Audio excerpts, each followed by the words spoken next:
But Johnny has a great evening plan for us. It's really hard for us to sit here and look at all this wonderful food that's sitting out. So without further ado, I share with you our very special partner, Johnny Hernandez, and certainly the best ambassador to San Antonio that we could ever have, and the greatest supporter of Hispanic Heritage Month. Ladies and gentlemen, Chef Johnny Hernandez. Thank you, Marty. That's a very kind introduction. But you know, we are at my home, as Marty mentioned. This is I refer to it as Hacienda del Morado. If you walk through my home, it is a little bit of a lot of different parts of Mexico, right? So as we know, we're kicking off Hispanic Heritage Month, and for the next 30 days, I'm gonna stay pretty busy doing presentations and talking to different groups about really what we're trying to raise awareness is of Hispanic Americans or Hispanics and that have made contributions, in the U.S. I have the pleasure of doing it with food, right? So food is kind of the vehicle that I share every day in our restaurants. You may be familiar with La Gloria, Burgerteca, Fruteria. If you are recently opened Botanero on Flores Street. And we have the newest one is at Brooks on the south side. We're doing a La Gloria there. So it is, my family growing up on the west side of San Antonio, obviously, it was, I grew up in a family restaurant, and that's kind of where my passion and love for food began. And over the years, I obviously went to chef school and traveled across the country. But for probably the last 15, 18 years, I've dedicated most of my time concentrating on Mexican food and culture, and what that really, those beautiful traditions of Central Mexico, bringing them, to the U.S., bringing them to customers in our restaurants. And it's something that, that I continue to enjoy, and I travel down there, and there's a saying, Mexico nunca te lo acabas, right? And it is just it's such a beautiful regional cuisine. And quickly, what I realized as I traveled to Mexico is that, Mexico's traditions and their food is kind of all woven together.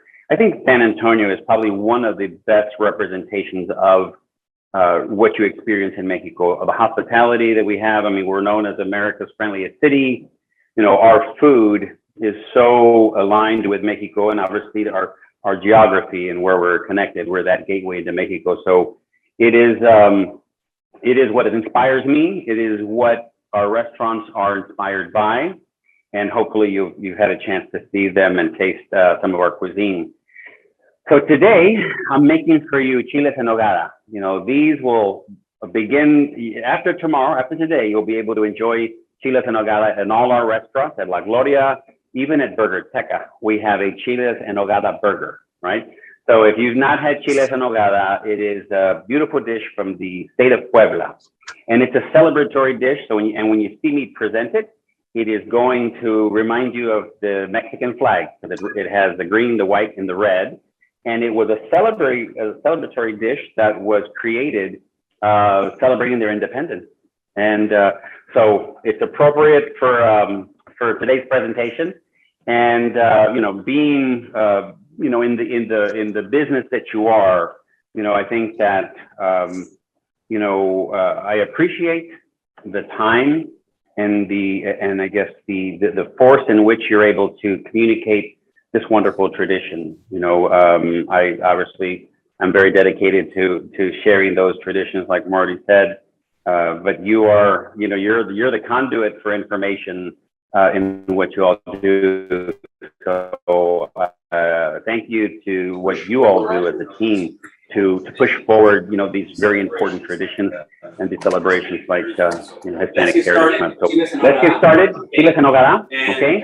And it is a dish that is a stuffed poblano, right? You have in San Antonio, probably the most common, stuffed, poblano is one that comes from Jalisco, right? So this chiles en nogada recipe, like I said, it is from the city and the state of Puebla. The first step is to roast your chili.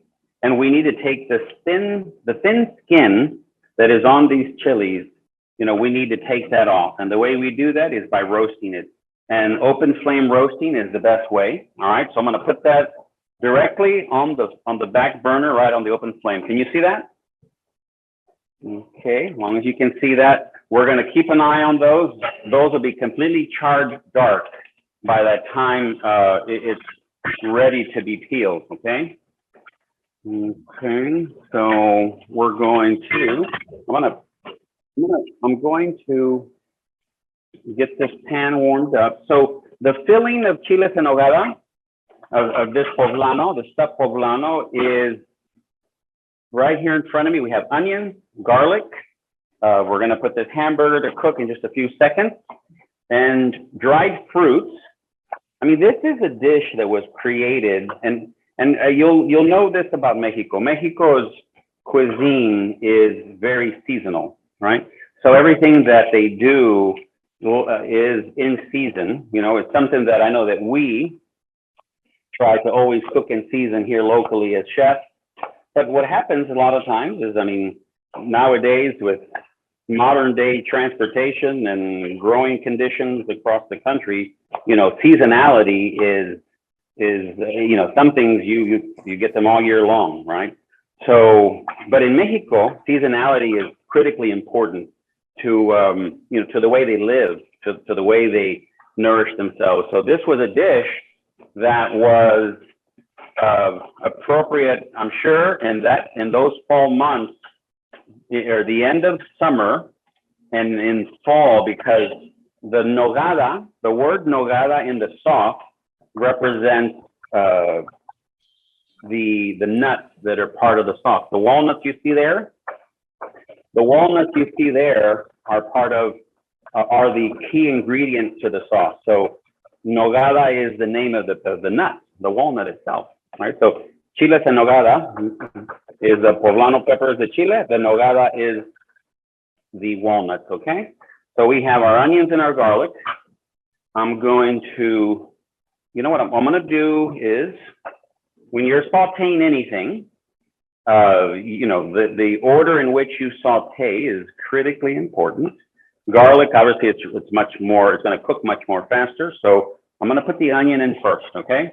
Just a little bit of olive oil, or actually this is just simple salad oil, actually, like a canola.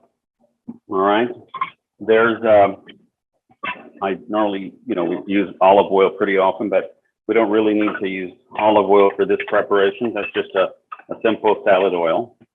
Okay, so we're gonna cook down these onions. I'm gonna give it a little more heat. You can already smell these peppers roasting and charring. Look at see that black charred poblano? That's what you want all the way around. If it's not charred like that all the way around, you're gonna have a hard time peeling it, okay? And as soon as this is charred completely all the way around, we're gonna shock it with a little bit of cold water, and I'll show you how to do that. All right, so we'll get these onions sauteing. So there's a lot of Mexican sayings, right? And one that I've heard is, if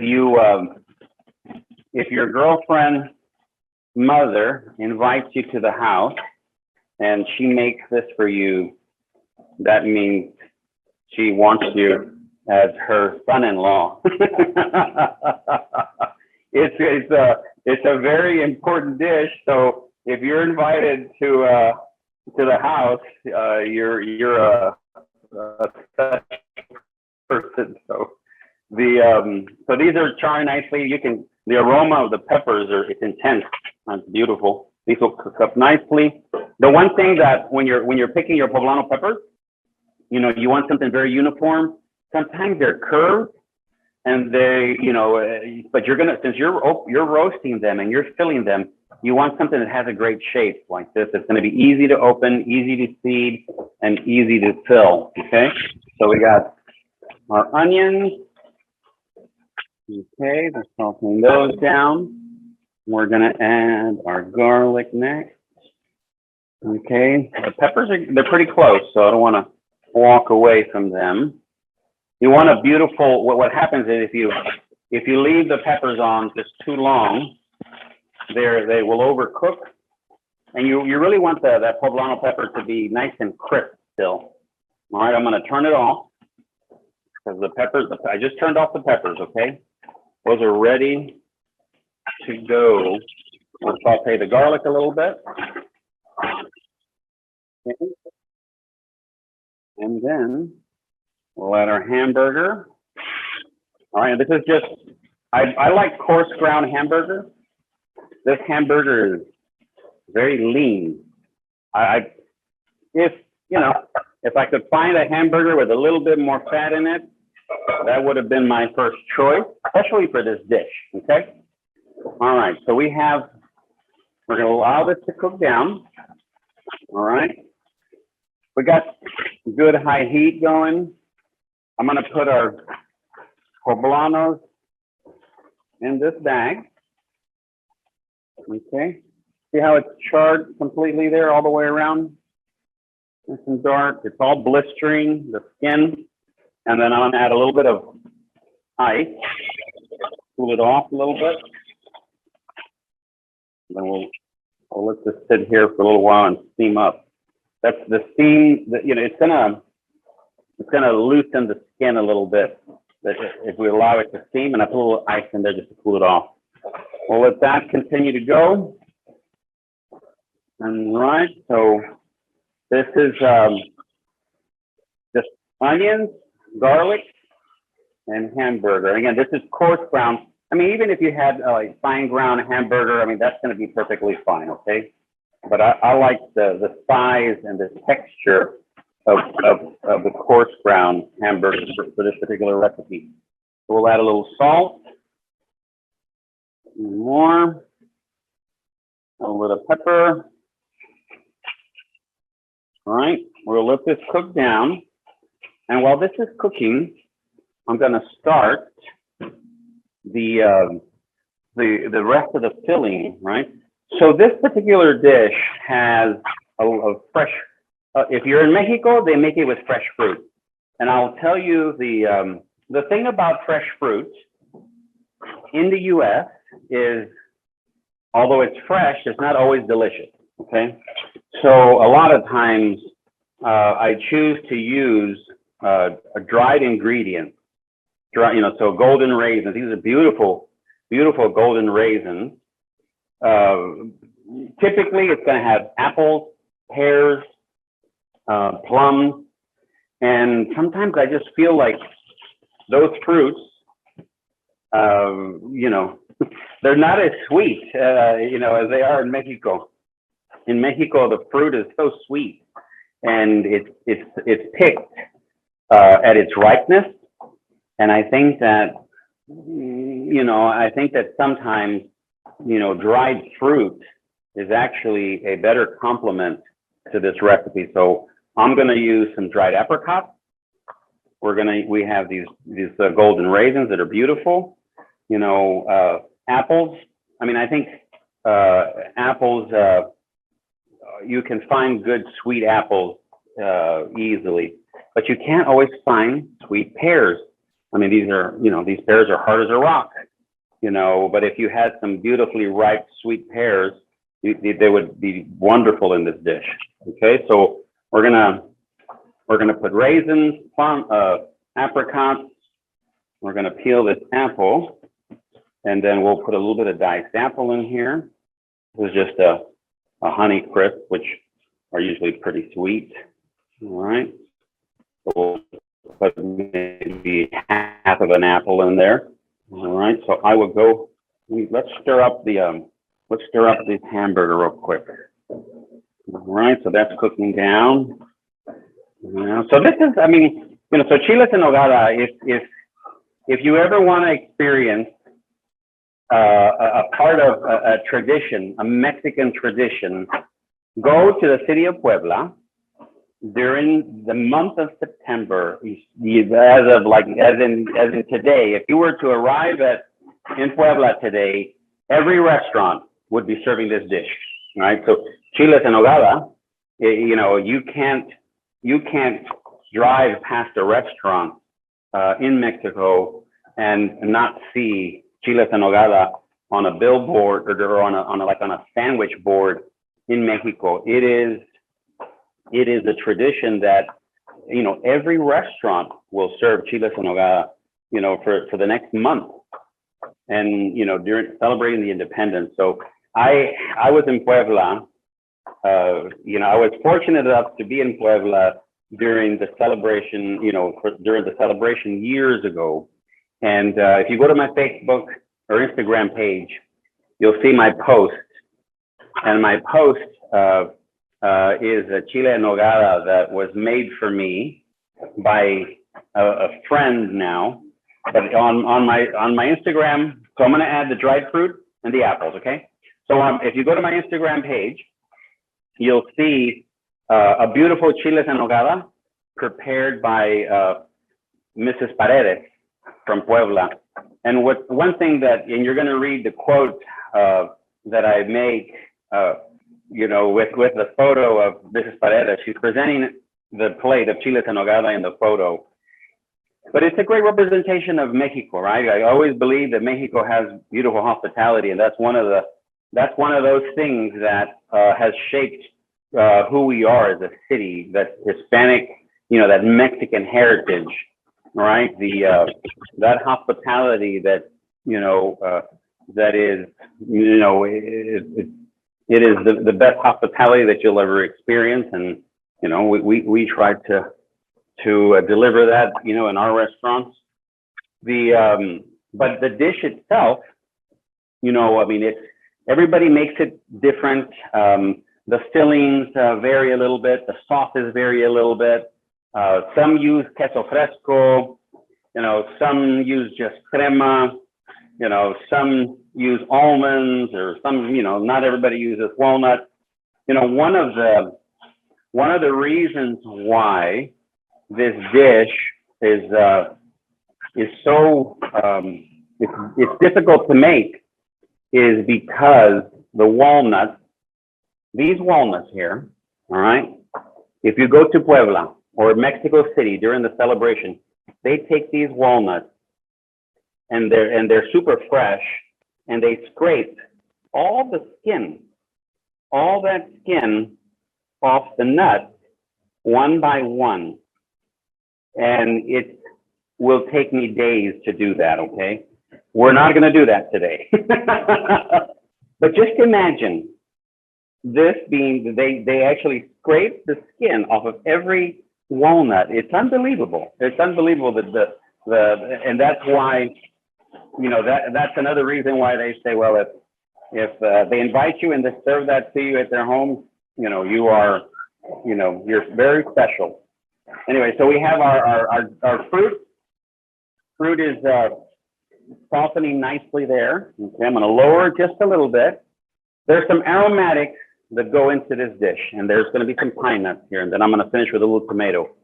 So if you are, let me just, right here, I love to, the aromatics, I love to put a little bit of nutmeg. So this is just a little nutmeg seed, okay? So I love to put a little bit of nutmeg. It's very fragrant. It's very, especially if you're using the seed. It's strong, so you don't need a whole lot. Okay, so a little bit of nutmeg. All right, we're gonna do a little bit of cinnamon. All right.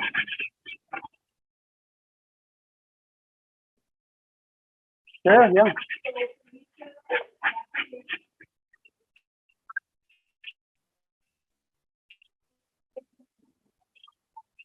You know, it affects, I think, more than anything, the color. The color, you know, I mean, and I've had the sauce in Mexico, and I've had the dish in Mexico. So I think what we're going to do is we're going to wash the walnuts carefully in a little while. Okay. I have some cloves here. I'm going to smash a couple of them in that molcajete real quick. So we want a little bit of fresh cloves. All right, so this is continues to cook down. I don't know if you can take a picture of that, okay? All the fruit is cooking down. All the sweetness of that fruit is kind of releasing into the entire dish, okay? Because that's what you want. I'm gonna check it for salt in a little bit. So I'm gonna get a few of these cloves, you know, and we'll just mash a few here. So these aromatics are just really what makes the dish, okay? There's nothing like fresh ground spices. You know, that's what we do for our you know, for our marinades and for our moles and stuff that we make in the restaurant. All freshly ground, and you just can't, especially like cumin and, you know, those type of aromatic spices. So this is just a little bit of clove. It's strong, okay? It's pungent, so you don't want too much. So we have clove, cinnamon, and nutmeg, okay? We're gonna have oregano and then pine nut. So all of these will go right into our, dump all those in there, okay? So there's nothing wrong if you buy it already ground. We'll do just a pinch of oregano. Mexican oregano, you know, is very fragrant. It's probably one of the few dry herbs that I'll buy. Most herbs, I prefer to buy them fresh. There are very few herbs, you know, that I'll enjoy dry. Mexican oregano is one of them. Another one, like bay leaves. You're maybe familiar with bay leaves. Bay leaves are one of the few herbs that taste better when they're dry. And I think Mexican oregano is one of those that has a lot of oils and it's pungent. So it dries nicely actually, and it works beautifully in Mexican cooking. I'm gonna get a spoon here. I wanna taste our level of salt and spices.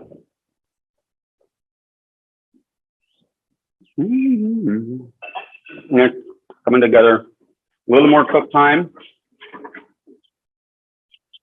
We're gonna add some pine nuts, okay? Stir this up a little bit. We're gonna continue to let this cook, and then I'm gonna peel that poblano. Okay, so we roasted the poblano, charred it black. We'll do a little bit of tomato on that in a little while. Too bad you can't smell all this stuff, but it smells wonderful right now. So Haciendo chiles en Nogada. poblano, okay? Johnny Hernandez from So the best way, La Gloria. okay, is with you know, or you can use maybe a smaller knife, easier to handle. But look, see how easy it comes off? If you roast it properly, it's going to peel very easy. And then, you know, we'll do a light rinse under running water in just a couple seconds.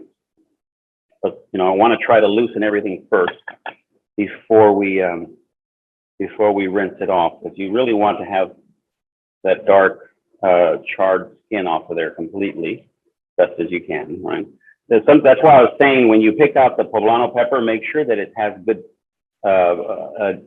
shape. The shape of it is not twisted. A lot of times they could grow twisted on the vine or on the plant. Okay. So, and then I'm just going to quickly rinse this. Get some of that char there that's in between the crevices. All right. And it has a lot of great flavor in it. So, you know, the one thing about poblanos that I'm going to tell you is that there are some that could be spicy and they surprise you. All right. So the one thing that, if you're not a big fan of too much spice, you're going to want to check this carefully before you stuff it, right? And I'll what we normally do at the restaurant, if we feel the poblanos are a little too spicy, because we're not looking for intense spice, and poblanos are, you know, it's a natural product, so it's, you know, no two are alike, unfortunately. We like to soak them with a little bit of piloncillo water, All right. So just cut it open here from one side like that. All right. And then you have the seeds. Okay. So we'll take the seeds out over the sink. Come out real easy. And then one quick rinse.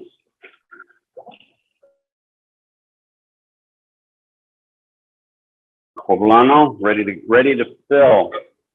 All right. That was pretty easy, wasn't it? I mean, you got to have it, if you don't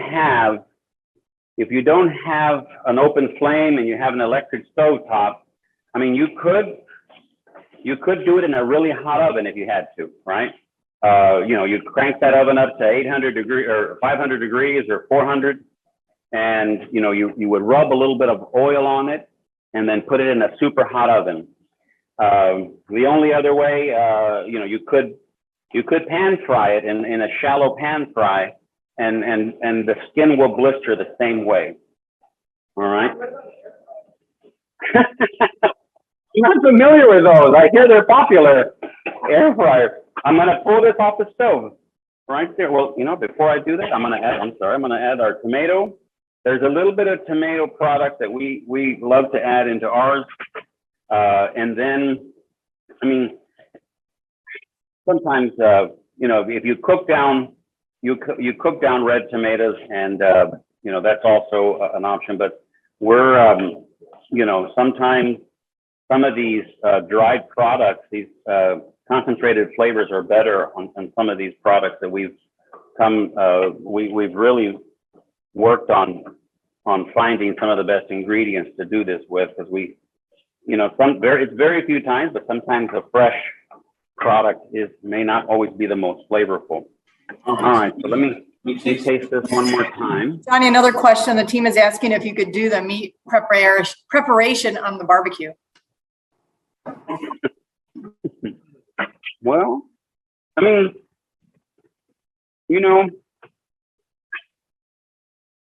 I think that, the smoky flavor of, if you're looking for, to create a different profile, I think the one thing about this dish is the sauce is key. So if you smoke the meat and you smoke the ingredients, I think it may compete a little bit with the sauce. But the poblano, sorry, that was my mistake. It wasn't clear. The poblano you could do on the grill for sure. Yeah. Oh, yes. Okay. Oh, yes. Oh, I'm sorry. Sorry about that, the guys. poblano for sure. Okay, so the next step, the meat we're gonna let that rest for a little while. We'll let it cool. And most chiles en nogada, you're gonna enjoy them in Mexico when you're there. They're gonna be at room temperature, right? They never serve it hot, all right? So instead of peeling the walnuts, we're gonna wash them really well. And again, I'll tell you that these are very good walnuts here. I ate a few of them earlier. I think you want to just make sure that what you're using is this year's crop at the end of the day, because if you're using last year's walnuts, because nuts are one of those products that, a lot of times you could have last year's crop that you're still, they could still be on the store shelf. Okay, so I gave these a really good rinse.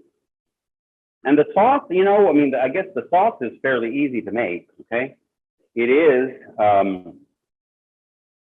crema, it's a cream base, right? Cream base, and then it's gonna have a little bit of maple syrup. We're gonna add a little bit of heavy cream. Let me bring this over here. Here's our crema, right? We have walnut, crema. This is our garnish. We'll chop some parsley. And then the heavy cream, we're gonna whip this real quick in a minute. So let me put this crema into the blender. All right. You want a sauce with a nice heavy consistency, at least the one that this recipe, we make several recipes, all right, or several versions of this sauce. Okay, this particular recipe that we're making today is we make this base and then we fold it into whipped cream. So I'm gonna blend this and make a lot of noise here.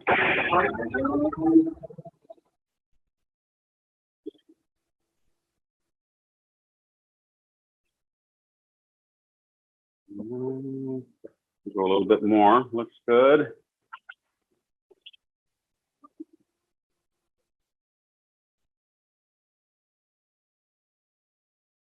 Okay, so in here, crema and walnuts, okay? Just 2 ingredients. All right. We're going to, and this is our sauce, okay? This is another step in our sauce. So we like to, we make ours in 2 parts, right? We have 1 part of the crema with the walnut. Okay, let me, real quick. I just want to see the consistency of it. Okay, nice. Okay, and then this is heavy cream. A little bit of heavy cream, and then we're going to whisk it. All right, so all right. So we're going to add a little bit of salt and a little bit of maple syrup to this. You know, I think the one thing that this is a very traditional sauce. I learned this sauce from one of my chefs from Mexico City, actually Flor. This is her recipe, and we've made this way for 8 years, more than 8 years, I think. But you see the whipped cream is tightening up a little bit, okay? Like almost soft peak. Okay. And then we're going to add a little maple syrup. All right, maybe a couple tablespoons. I know that the recipe that you have kind of has those in those quantities. All right, so this is our sauce. I'm going to add our walnuts base, and this lightens the sauce. Okay, this gives it a beautiful, very light body and a creamy, kind of a creamy texture. All right, so here's the signature sauce. That's white, that represents the white color of the Mexican flag. See it? All right, so let's stuff our pepper. I'm gonna get rid of the walnuts, don't need that anymore. Okay, let's stuff our chile poblano. Okay, so we have onions. Remember, onions, garlic, and again, this dish gets so much flavor from the fruit. Okay, the dried fruits that we put in here. You have if you have super ripe pears and ripe plums, they definitely will do the job, because you're going to probably see a lot of recipes with fresh ripe fruits. Okay, I don't want to discourage you.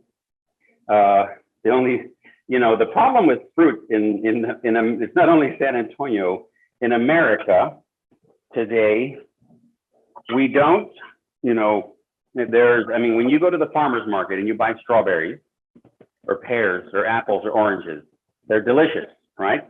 Because the grower is picking them when they're ripe. When you go to the grocery store, that's not always the case, right? They are selling something that may have been harvested or picked, 6 months ago, unfortunately. So here's our beautiful chile. All right, I'm gonna move this out of the way.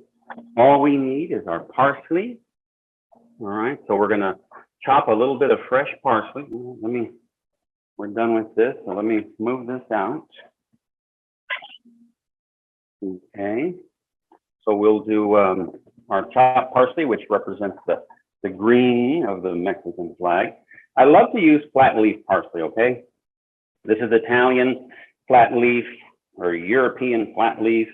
It has a beautiful flavor and aroma. And you could, the curly parsley that's a little, much more common, that would work too, okay? But if this doesn't look like parsley to you, it's because it's a different variety, okay? So we're gonna chop this up. I washed it. And some people will, some chefs or some people like to leave it more whole. I love the flavor of parsley, the fresh, the peppery. It has like a green peppery aroma and flavor. And I think that you don't appreciate that. You don't get to enjoy that unless you chop it. That's the bottom line. I mean, it may look pretty. It may look a little prettier, maybe whole, but I think that if you chop it, it has much more flavor. You can, if you were here, you would be able to smell it, okay? And so again, these are just kind of some tricks of the trade that we believe in. We believe in a lot of flavor in our food. And so there you have some fresh chopped parsley, pomegranate. Everybody know what a pomegranate is? They're not the easiest thing to peel or see, but these pomegranates, they're tricky, right? If you're going to use a pomegranate, I mean, if you're gonna pick a pomegranate, I'll cut the top off, I'll score it, okay? And I went ahead and picked some earlier because, and I'm trying not to score too deep, right? So I'm using my thumb, see that? And then I'll score it down, right? So open the center a little bit. And then you can break it, okay? Wow, these are a lot prettier. Look how dark those are. I'm gonna use these. Let me get something there. So one of the tricks to pomegranates is hitting them out, right? So you may see chefs do this. They'll use the back of a wooden spoon, to, this squeezer's not working, but we have plenty of pomegranates with for plating our dish here. So look how pretty the difference. So yeah, these are much prettier. So that's plenty for our dish. If you go to Mexico, they sell them by the cup, the cupful of pomegranates, and I always buy them, but there are a lot of work. I remember as a kid, my grandmother had a pomegranate tree and I would be red, completely red from eating the pomegranate. So this dish, I mean, the tradition is to completely cover it in sauce. And I think that's very typical of most sauces in Mexico. The sauce is what is special, and it's a signature of this particular dish. But if you travel to Mexico and you have mole, and taste, a beautiful mole through Oaxaca or other cities, they're so generous with the sauce. And that's the beautiful parsley and then pomegranate. Look, and there you have it. Nogada. Yeah. Look at that nice, the sauce. I mean, that sauce looks perfect. Is the consistency. It's either it stands up, you can smell the freshness of that parsley, but I mean, this dish, the layers of flavors, right? You have a little bit of spice of the roasted poblano, then you have the dried fruits, and then you have a little bit of those aromatics that were in there that we added, a little bit of nutmeg, a little bit of cinnamon, and those and clove, those aromatics, and then just a hint of oregano, and then those onions that are cooked down and nice and sweet. And then you have this sauce that's rich and creamy. It is I hope you get the chance to make it. I invite you to the restaurant to try it. At La Gloria, we'll start serving it tomorrow. And Fruteria is going to have a botanero version of the chiles en nogada. And then Burger Teca will have also a chiles en nogada burger. So you need to look for it. It is a great time of year for us. So we have a lot of fun inventing new versions of this iconic dish. So hopefully you got some pointers there, and let me know how that recipe comes out. The gallery is freaking out. They all say it looks amazing. Some are going to La Gloria this weekend. Great. They're all making great comments about how good it looks, how beautiful it is. You know, and it didn't take that long, okay? But I mean, obviously, sometimes we make it look a little easier than it is, okay? But it is, the walnuts are, I could see having to peel those walnuts. I can see why mom, wouldn't want to do it too often. Once a year, we would peel those walnuts because, thank you. So I hope, you get a chance to visit the restaurant to try these, but thank you again for coming into my home, and celebrating Hispanic heritage is key, right? So we have one last little surprise that we're going to share with you as we make our way to the altar, right? A lot of what, I'll just wait till we get over here.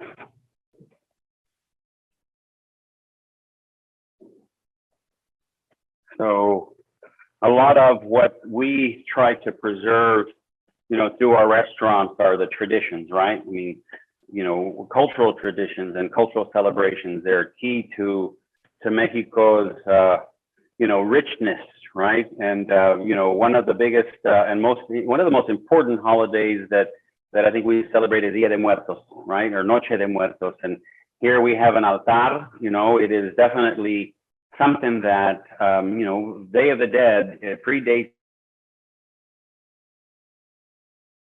This is a Native American, a Native tradition. And so this is where we place our altar here in my home. And the altar for Day of the Dead represents really the ofrenda, right? It's referred to as the ofrenda, or the offering.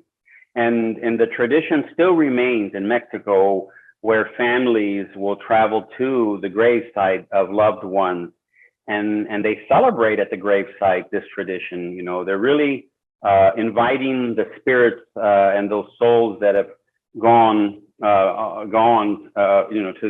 to the other world, as they believed in, and they're inviting them back. And altars will have the original altars. The native altars had 4 elements, right? So they had the wind, right? So wind was always represented by the leaves, so they would, papel picado kind of represents the wind in today's modern day altar. The flame, the fire, right? The fire would guide those souls back to to the grave, or back to earth. There's water, right? There's always water that quenches their thirst from that long journey, and then there's always nourishment, right? The altar is always a symbol of what we remember of those friends that have passed. And so it's a very special holiday. I know that we have a lot of celebrations and a lot of activities planned for this year's Dia de Muertos. We have a beautiful parade, some great activities in our downtown area.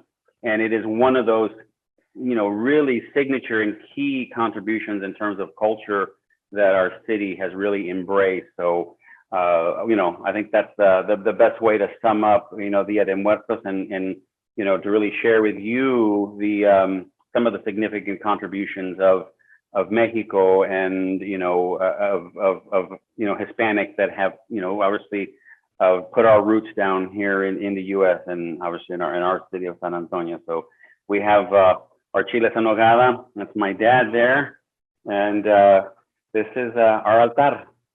So Hope you enjoy it, and I can't wait to get into the rest of the festivities of Dia de Muertos.